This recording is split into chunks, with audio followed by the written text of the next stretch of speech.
RDC-TV. O Rio Grande se conecta aqui. Que isso tudo era por influência de outros e não minha. A minha essência mesmo e meu pensamento primeiro era a pediatria, né? Entendi. E eu continuei fazendo, né? E aí fui seguir na pediatria, né? E eu sempre pensei justamente assim nas coisas muito mais nas crianças do que, né, no entorno, enfim.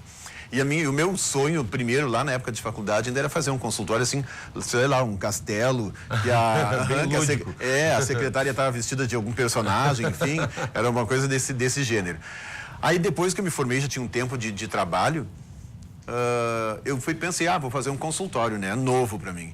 E aí eu fui procurar, né, um arquiteto, né, o Dallagnol Júnior, para pensar esse consultório para mim. E ele fez quase um cenário de programa da Xuxa, assim. Era uma coisa uma criança muito legal, muito legal. Mas eu acabei não fazendo, por duas coisas. Porque eu trabalhava em esteio, né, e esteio, o poder aquisitivo não é alto, claro, né? E também porque eu imaginei assim, como é que vai se manter isso tudo, né? Eu precisaria... porque era muito sofisticado. Demais, era assim, uma coisa de tecnologia, assim, né? Todo com espelhos, com neon, com cavalinho era um estúdio de televisão. Era isso, um cavalinho de carrossel, era uma coisa completamente maluca, assim, mas muito lindo. Era o meu sonho, né? Mas nem tudo a gente consegue resolver, né? E nem realizar, então... Ficou no meio do caminho, né? Ficou história, mas eu continuei sempre, né? Atendendo com consultório, enfim, chegou um determinado momento que o consultório para mim começou a me incomodar um pouco, né? No sentido de todo o entorno do consultório, né? De sala, de secretária, de pessoas para trabalhar junto, enfim. E a mão de obra, infelizmente, é muito complicada para isso tudo. Muito complicado. Aí eu comecei a fazer plantões e a trabalhar mais em emergências, enfim, que é uma coisa que genuinamente eu não gostava. E pensei, não é por aí. Mas eu fui vendo e trabalhando e me colocando à prova, que sim, eu gostei. Interessante. Então, tu tivesse o consultório primeiro, sim, e aí, que geralmente é o contrário, vai para as emergências, vai para aquela correria e depois vai para o consultório. Não, eu fiz o processo contrário. E aí, nas emergências ali de Esteio, ali da região? Sim. Hoje eu trabalho em Sapucaia, né, e no Centenário em São Leopoldo e em Estância Velha. E trabalho ainda na Prefeitura em Canoas, né? Na Prefeitura em Canoas eu entrei, né, quando ingressei lá eu fui convidado para integrar o programa Primeira Infância Melhor, que atende famílias, enfim, vulnerabilidade social. Então eu trabalhava justamente bem na periferia da cidade. Sim. Hoje, a partir desse início de ano agora, as coisas foram mudando, enfim, e hoje tem uma outra coordenadora, o programa, e eu trabalho na política LGBT, que é uma política nacional do Ministério da Saúde, onde a gente atende especificamente situações de saúde da população LGBT. Né? Hormonização, transexualização, redesignação sexual, todas essas coisas. Mas as pessoas de baixa renda? Ou não? Não necessariamente. A política não necessariamente. A política atende o público em geral. O público em geral. Que interessante, mas não tem isso muito, né? As pessoas às vezes... É o primeiro município que está buscando um credenciamento do Ministério da Saúde. Primeiro município do Rio Grande do Sul. Tem alguns serviços que já são credenciados, como o Protig do Clínicas. Passo Fundo e Rio Grande também estão buscando esse credenciamento do Ministério, mas Canoas é o primeiro município que já está com toda a documentação lá. A gente depende só do Ministério agora para a gente passar a receber verbas. A gente já atende, né, a população, já tem todo um cadastro de 36 pessoas que são atendidas atualmente pela equipe toda, mas o vir verbas, o processo de conseguir se ofertar o hormônio, ainda não. Isso depende do Ministério. Pois é, me explica melhor, como é que é essa questão do hormônio aí, para o pessoal que está em casa entender mais, como é que funciona isso? Porque eu quero saber quais os problemas em geral que acontecem com esse tipo de segmento, né? Cláudio, assim, o que acontece? Muitas vezes as pessoas se dão conta em um determinado momento da vida, e todos referem que se dão conta disso muito cedo, mas por todas as contingências culturais, familiares, enfim, isso vai acontecendo mais tarde, né? No final de adolescência ou até num adulto jovem. E aí vão percebendo, né, que o que eles gostam, o que eles se veem, da forma como se enxergam, não é a mesma forma como os outros enxergam. E dentro daquele corpo, né? Uma grande maioria, assim, no caso dos transgêneros, que é onde a gente tem esse ambulatório e se usa o hormônio, né? São homens que que nasceram homens, na verdade, mas não se veem assim, né? Se veem como mulheres e se entendem como mulheres. Tem um pensamento e um funcionamento feminino. Olha só. E aí entra a questão do hormônio. para readequar aquele corpo e tornar aquele corpo adequado ao sentimento. E Bebeto, você é médico, isso existe mesmo, clinicamente falando? É isso mesmo que acontece? Uma questão física? Sim. A pessoa nasce com essa diferença? Sim.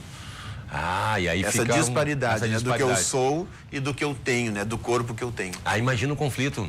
Claro. E sem política nenhuma, casos, sem nada, sem ninguém para poder conversar. E são todos, invariavelmente todos, Cláudio. Hoje eu não teria a mínima dúvida de te dizer isso. Todos os casos envolvem dor.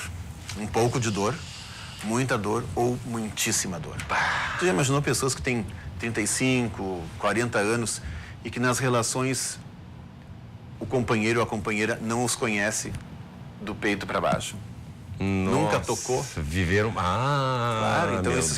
Isso envolve dor.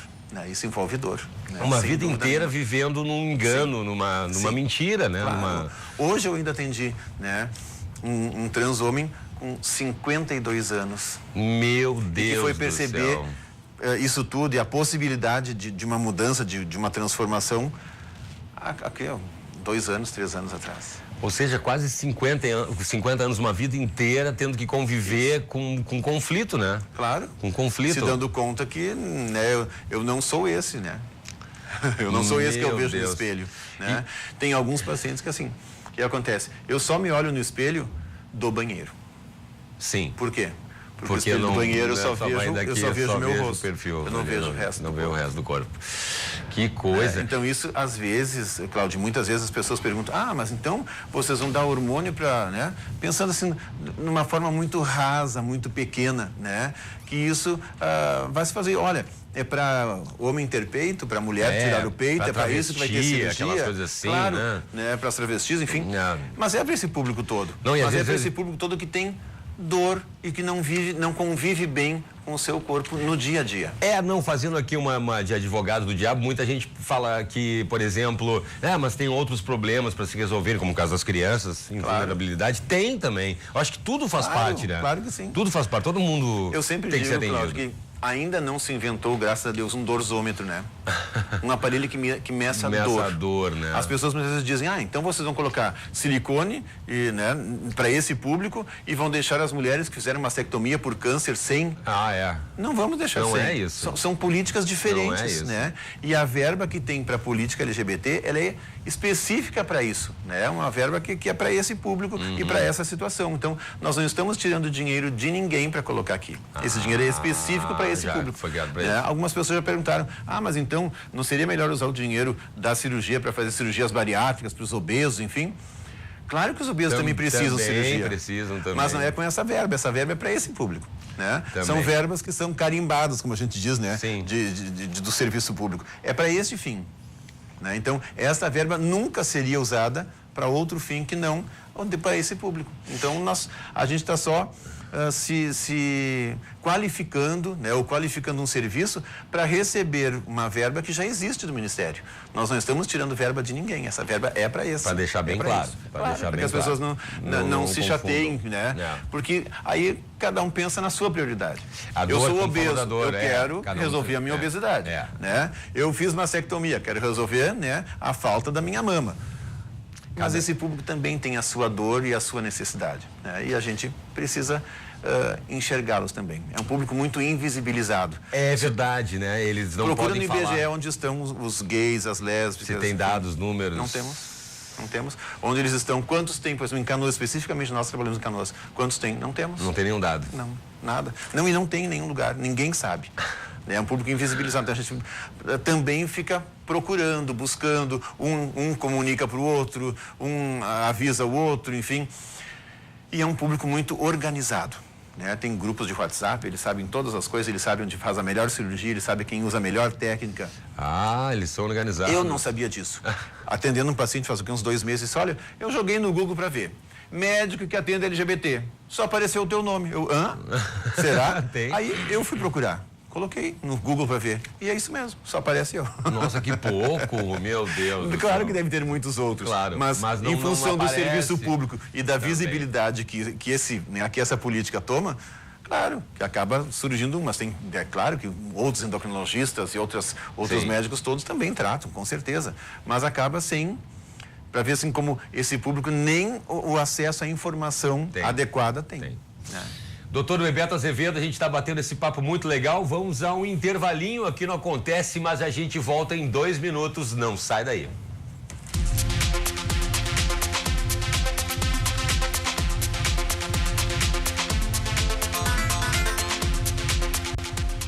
Estamos de volta com o programa Acontece aqui pelo canal 24 e em alta definição em HD pelo 524 da NET, aqui pela RDC TV e pelas plataformas digitais aí para todo o sistema solar.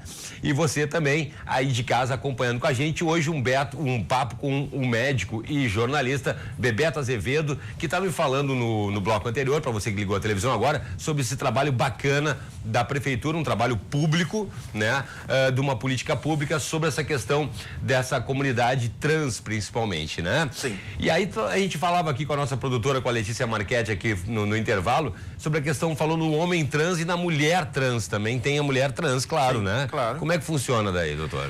Na verdade, assim, ó, o homem ou mulher em relação ao trans, né, para as pessoas entenderem assim, como é que se faz essa nomenclatura, né? Vamos pensar assim, se a gente fosse pensar mais no popular, assim, é no produto final. O homem trans é aquele que nasceu mulher, mas que é homem. Tá. Né? E ao contrário com outro, né? A mulher trans também é aquela que nasceu, né, homem e quer ser mulher. Quer ser mulher. E interessante que a tecnologia, a gente falava sobre os hormônios antes, eu me lembro do filme a garota dinamarquesa, sim, que daí ele queria ser mulher, era casado e tal, teve essa mesma condição e aí acabou fazendo uma operação para tirar o sexo e acabou dando errado, né? Isso há 60, 70 anos atrás. A tecnologia evoluiu muito também, não é, doutor? Sim, as técnicas hoje são outras, né, Cláudio? Claro que sim. Mas ainda que a gente corre esses riscos, claro. Porque isso a gente coloca sempre para os pacientes. Uma grande maioria ainda tem uma ideia mais fantasiosa, sonhadora, né, lúdica da sua situação. E imagina que sim, né? Aquela ideia de que anestesiei e acordo pós-cirurgia, outra coisa. Sim, né? sim. É como muitos que fazem cirurgia bariátrica, se não bem acompanhados, eles acordam pensando que vão no outro dia estar magros. Né? Isso não acontece. Não é tão rápido assim. Não, né? não simples da mesma assim. forma, né? A cirurgia de redesignação sexual é uma cirurgia de grande porte. Né? Complexidade. De muitas perdas, né? Perda sanguínea, de muita invasão, ela é muito invasiva. Né? Então, precisa sim ter uma boa recuperação depois. E muitos têm essa ideia, né? Sim, eu teria que foi uma coisa meio mágica, assim. Né? E aí muitos também imaginam, além da coisa mágica, assim, que é rápido, que a recuperação é rápida e não é. Muitos acabam não contando para os familiares, né, que já vão fazer cirurgia e acabam depois descobrindo, né? Psicologicamente também existe toda uma transformação. Claro, né? então, mas precisa sim ter uma rede de apoio, né? Perfeito. Que sejam familiares, que sejam amigos mais próximos, enfim, mas tem que ter uma rede que os apoie, que os segure nesses momentos mais complicados, né? Claro que sim. Importantes. A gente tem fotos aqui, eu quero mostrar umas fotos então. E aí, o doutor Bebeto vai comentando comigo, que eu quero saber também a parte de jornalista também. Olha aí, onde é que é isso? Isso aí foi no domingo passado que a gente realizou em Canoas a Feijoadíssima. E aí, teve uma apresentação de joias, enfim, e essa menina na frente é a Miss Canoas desse ano, que a gente fez no início do ano, lá em fevereiro, a escolha da Miss Canoas no Parque Shopping, um evento para 620 pessoas. Que bacana. E essa é a feijoada. Essa feijoadíssima. Feijoadíssima? A gente isso não lá diz em só Canoas. feijoada, põe no superlativo, assim, né? Feijoadíssima para as pessoas entenderem que é todo um diferencial. E na Feijoadíssima a gente tem os embaixadores, que são aquelas pessoas que convidam seus amigos para ir, enfim, que mobilizam a sociedade em torno da todo mundo de avental ali, né? Todos de avental. Olha ali! Esse é o Bebeto. Esse é o Bebeto, mas olha só. Ali atrás é a decoração, que era toda assim com legumes, enfim, com coisas bem características, assim, né? De feijoada, de uma... Que bacana, que bacana. Olha, onde é que é isso? Esse é o Bebeto viajando. Opa, que lugar é esse? Aí é em Veneza. Em Veneza, que maravilha, olha só. Olha aí, dando uma de modelo.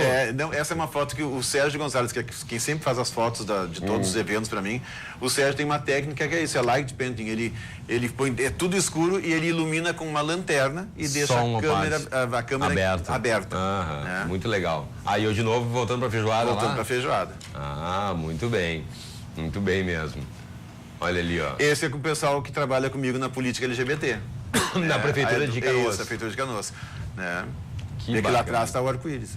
Ah, é verdade, que é o símbolo, né? Muito bacana. Aí no consultório. No consultório no plantão em Estância Velha. Esse é o consultório do plantão de Estância Velha. Que correria, hein? Sai de um lugar, vai para outro, vai para outro. Esse é com a Letícia, com uma amiga. Olha que bacana. O que a gente tem mais aí de fotos? Olha ali. Olha, esse aí é num pré-trip que a gente foi para Natal. Né? Também tem o lado bom das coisas, né, Cláudia? Esse a gente foi convidado pelo pessoal do Praia Bonita Resort de lá para conhecer.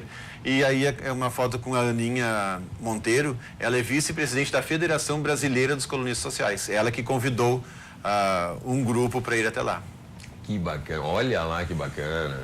São colunistas, esses outros todos de todo o Brasil. De todo o Brasil que foram. De todo o Brasil. Depois eu quero saber essa parte de colunismo social. Olha aí. Aí na frente do prédio do INSS ali na Borges. Olha ali. Num dia que a gente foi numa reunião, isso era uma saída de uma reunião para o credenciamento da política LGBT. Aí que bonito esse lugar. Aí é em Barcelona, eu acho. Já nem me lembro mais. Tiago? Barcelona. Aí também? Que bonito. Também. Bem quadrada essa foto, hein? Viu? Parabéns para o fotógrafo. Tiago, que tá ali sentado. Olha ali, ó. Valeu. Parabéns, Thiago. Que bacana. Aí é na Disney Paris. Na Disney de Paris, na Disney Europeia. Uhum. Olha que bacana. Na Porta do Sol, em Madrid. É bom viajar, né? Ali também. Paris, na frente do Louvre. Paris, que bom. É bom viajar. Famosa foto, né, de Torre Eiffel.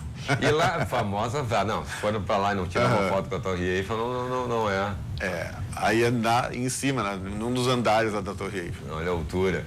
E lá foi só de férias? Só férias. Não só foi férias. conhecer nada, não foi saber como é que são as técnicas, como é que tá a medicina avançada, não. Férias é férias. Foi férias para passear mesmo, Cláudio. Claro. Eu sou um sagitariano típico, né? Eu gosto de viajar, de mudanças, de não ficar muito no mesmo lugar, então esse sou eu. Quando é que foi essa viagem? Foi em março.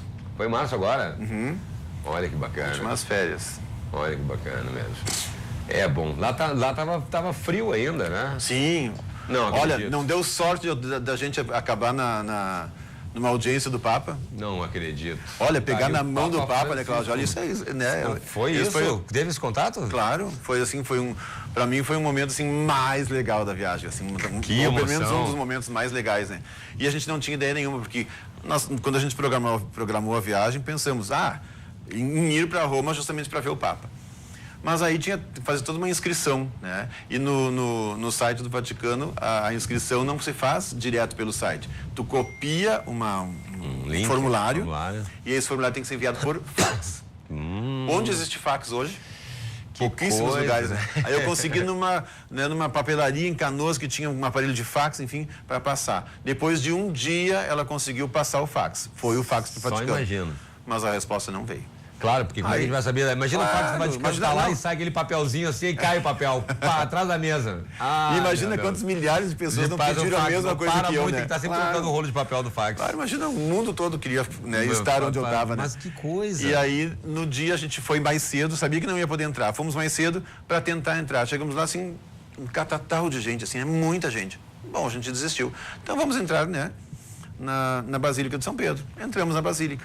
Quando a gente estava lá na Basílica, dali a pouco, assim, eu fui entendendo que estavam em espaços separados, enfim, e a gente foi entendendo, olha, daqui a pouco, disseram, olha, as pessoas que estão na Basílica, enfim, o Papa vai receber essas pessoas que não conseguiram pegar ingresso. Será? Será? Mas ok, entendi que tinha uma separação, bom, as pessoas vão ficar, né, aqui, eu vou ficar aqui, pelo menos assim, se elas vão sentar, eu vou conseguir ver. Para olhar de longe. Claro. E aí, daqui a pouco, eu abri uma porta. Disse, bom, essas pessoas devem ter um outro convite, né? Eu olhei na mão, ninguém com convite nenhum. Olhei, vamos entrar. A gente entrou e daí foi, né? Brasileiro, né? Foi me atropelando. E a gente ficou exatamente assim, bem na frente. Que aí, bacana. dali uma meia hora, enfim, o Papa entrou, né? Foi lá, abençoou todos, enfim, e desceu. Quando ele desceu, todas as pessoas começaram a aplaudir. Aí ele que desceu para ir embora, olhou para trás, voltou e veio cumprimentando todas as pessoas. E aí, claro, eu estava bem na frente, né? Não tinha como não. Não tinha como não aproveitar aquele momento. Foi muito legal, acho que assim, emocionante. E você é religioso? Como é que funciona isso? Porque médico tem aquela coisa mais, né? Pão, queijo, na religião verdade, é outra coisa. Cláudio, na verdade, eu acredito em Deus. Né? Isso sim, acredito em Deus. Né? Mas não cumpro assim, nada de compromissos com nenhuma religião. Sim. Nem católica, nem espírita, nem religiões afro, nenhuma delas. Mas eu acho que isso é uma falta. Né? Eu sinto falta assim, dessas coisas da espiritualidade. E já procurei assim, pensar e me encontrar em alguma delas. Né? Na verdade, assim, eu penso que precisa de um mix de coisas, porque eu gosto de um pouco de cada coisa. Né? Mas sim, acho que sim, eu preciso desenvolver algumas coisas a mais de espiritualidade, acho que sim. Não que eu não seja uma pessoa espiritualizada, eu acho que até sim. Mas não. Eu acho que precisa ter um regramento para isso. Né? Eu acho que a gente precisa, sabe, ter mais do que eu faço. Eu acho que eu faço pouco. Porque eu me lembro, porque eu fiz uma matéria uma vez no Grupo Conceição, né, Grupo Hospitalar Conceição, e tinha um programa lá que era um programa para tratamento paliativo. E aí eu me lembro que os pacientes que estavam já em estado terminal podiam convidar alguém da sua religião e tal para naqueles momentos finais acompanhar. E aquilo realmente eu achei interessante, porque a medicina, né, os remédios e tal, aquela coisa específica, mas aquele conforto da sua religião que a pessoa acreditava, espírita, umbanda, católica, enfim, nos últimos momentos, eu achava interessante que a palavra paliativo, porque a pessoa ia morrer mesmo. Sim. Não tinha como. Mas aí então dava um certo conforto na cabeça da pessoa para aquela religião que ela acreditasse, poder conviver um pouquinho nos momentos finais. E o Dr. Lucchesi, que é um cardiologista, né, muito conhecido. Já foi lá no consultório. O que o Lucchesi coloca? Justamente isso, né? A necessidade dessa questão espiritual como também um adjuvante no tratamento. Que interessante, que interessante, que bacana. A gente vai fazer agora, estamos já no intervalinho de novo. Na sequência, Bebeto, eu quero saber daí um pouquinho da história do jornalista, do colunista social, como é que surgiu essa história toda e um pouquinho dessa história aqui no Acontece. E depois do intervalo, em 2 minutinhos, a gente volta. Não sai daí.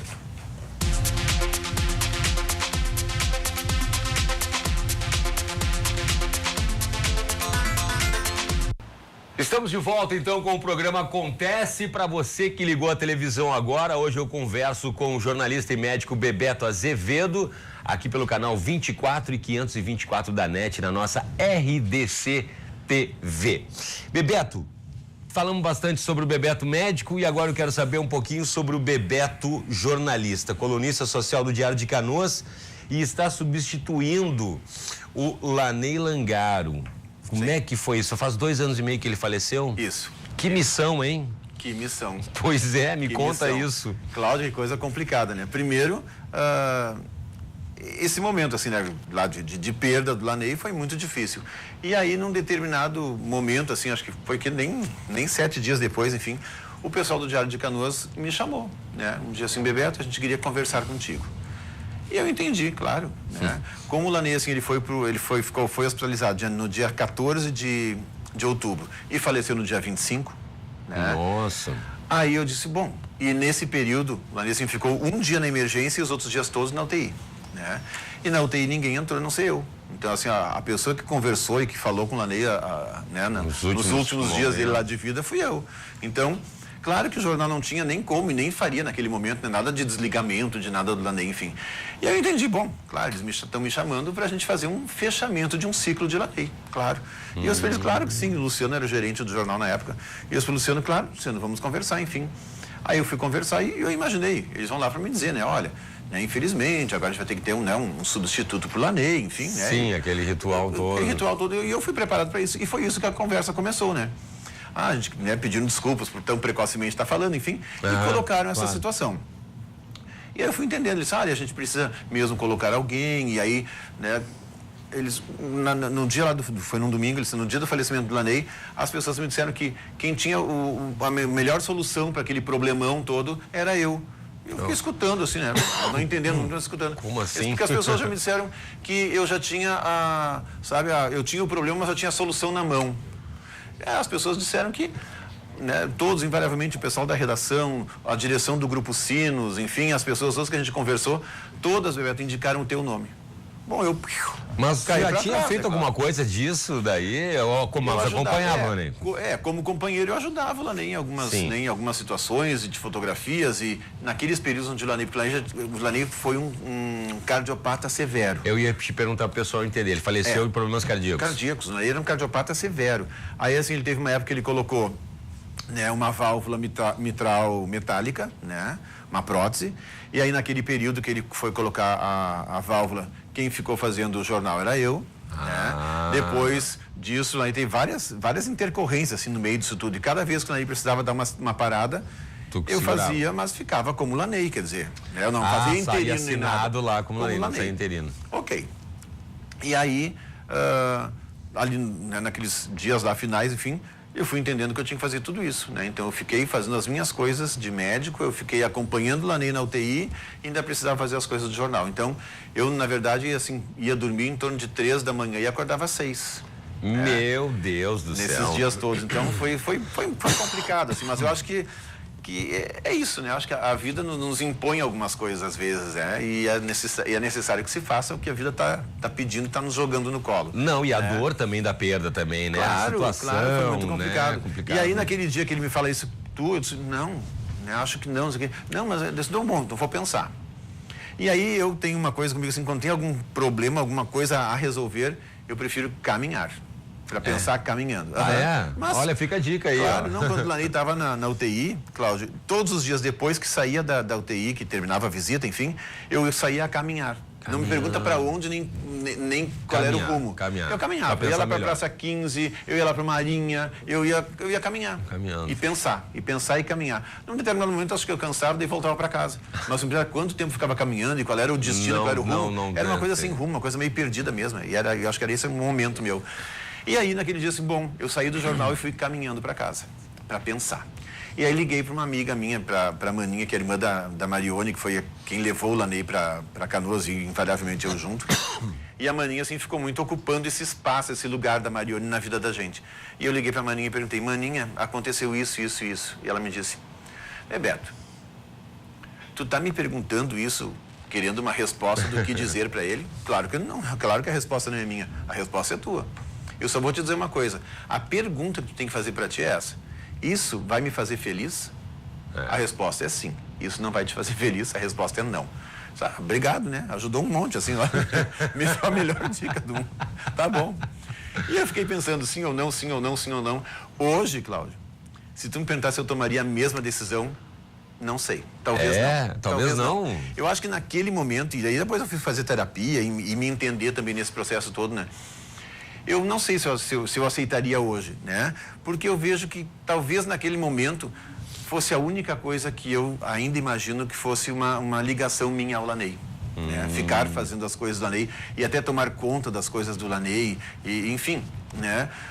O Laney, diferente do que algumas pessoas possam pensar, enfim, o Laney não tinha nada de bens, de coisas, sabe? As pessoas têm essa coisa, né? A economia social... Sim, acha que é Deus, riquíssimo. riquíssimo então. Nada, não tem nada de rico, né? Nada disso.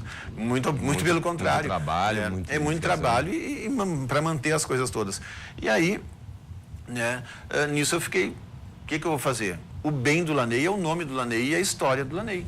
Essa é a herança, né? Então eu vou ter que cuidar disso. Né? Então eu comecei a pensar nisso. E aí aceitei, né? E aí, talvez, assim, até para eu poder entender esse processo todo, esse tempo todo, eu fui fazendo e fui aumentando, e aí a coluna era diária, né, de segunda a domingo. Eu ia perguntar, né? De segunda a domingo? Todos os dias. Todos os dias. Então, assim, claro que eu fiquei naquele momento, talvez eu não quisesse mesmo me encontrar comigo, né? Então foi um momento mesmo. Tava de fuga. Né? Eu acho que foi vou muito ocupar por aí, bastante assim, a cabeça para não pensar. Eu trabalhava, fazia os meus plantões, chegava em casa, tinha que ir em algum evento, fotografar, e depois na volta tinha que fazer a coluna do outro dia. Exausto, mas aí não queria pensar em nada mesmo, aí se ocupava. Exausto, tombava, caía, né, dormia. Hoje talvez não fosse mais desta forma que eu pensaria, né? Mas naquele momento foi o necessário, foi o possível e o que dava para fazer. E aí eu assumi o jornal, né? E aí algumas coisas do Laney, claro, eu sempre disse, o jeito, a forma de fazer não tem como ser muito diferente, porque eu convivi com o Laney, eu sei tudo como ele fazia. Quantos anos 36. 36 anos? 36 anos. Aí eu fiquei naquela, bom, vou precisar imprimir alguma coisa minha. Então, naquele primeiro mês, eu fiquei assinando, fazendo a coluna sem assinar. ficou sem ninguém, não tinha nome. Até para as pessoas irem, talvez, sabe, entendendo uma mudança. E lá no início de dezembro, aí sim foi quando eu passei a assinar a coluna. E aí sim, eu imprimi muito mais das minhas coisas, do meu olhar, né? Eu disse, olha, é tudo muito parecido, a diferença sou eu. Né? A diferença disso tudo era eu. Nunca ninguém é eu que estava, né, fazendo e colocando de uma outra forma, enfim. E eu acho que fui fazendo do meu jeito, né? Não sei se... E eu sempre acho as comparações muito duras, né? A comparação, eu acho que sempre é muito complicado comparar alguém com alguém, né? Mas eu faço do meu jeito, né? E nunca pensei se eu faço melhor ou pior que o Ilaney. Sim. Eu sempre penso que eu faço o jeito do Bebeto, né? Eu faço do meu jeito. Né? E acho que algumas pessoas, assim, gostam, enfim...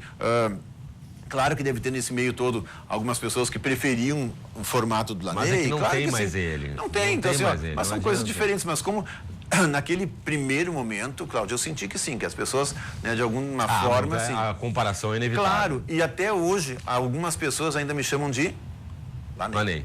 Oi, Ilaney. E eu...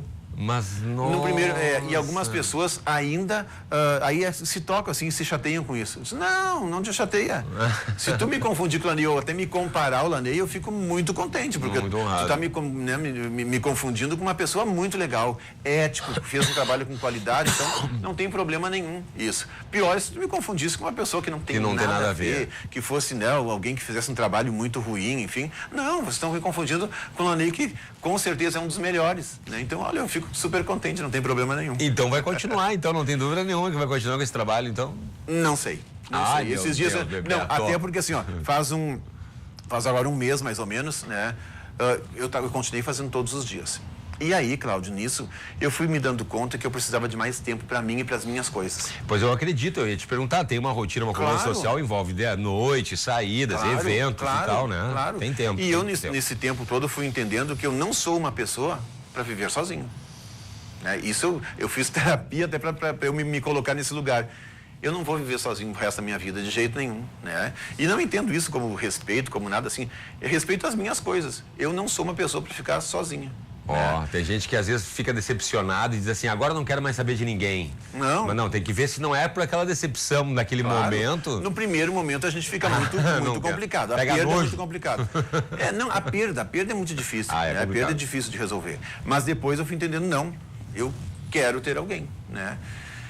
E aí as coisas foram acontecendo, enfim, e dali a pouco eu fui me dando conta que eu exigia do outro, né, o que eu não oferecia. Eu queria o outro 24 horas do meu lado, e tu não tava. Mas eu não conseguia, porque eu tinha que fazer as minhas coisas, e aí queria que o outro viesse, enfim, um período muito complicado, de eu me entender, né? E aí, claro que no primeiro momento, a gente faz qual o jogo? Joga a culpa pro outro, né? É ele que não faz, é ele que não vem, é ele que não fica, é ele que não sei o quê. Aí na terapia eu fui entendendo que não. Eu tenho que dar conta das minhas coisas e o outro dá conta das coisas dele. Bebeto Azevedo, infelizmente nosso tempo está esgotado. Quero agradecer. Olha, tem muito papo. Obrigado, ainda mais. Vai voltar outras vezes. Vou te convidar para voltar aqui no programa para a gente conversar mais sobre essas coisas de relacionamentos, de culpa, de terapias e sobre a vida em geral. Obrigado pelo seu carinho, pela sua audiência. Aqui não acontece. A gente volta sábado às 20h15. Mas você continua agora aqui na RDC TV com os Dois Toques e o Cadu Oliveira. Certo? Grande beijo, boa noite e até a próxima.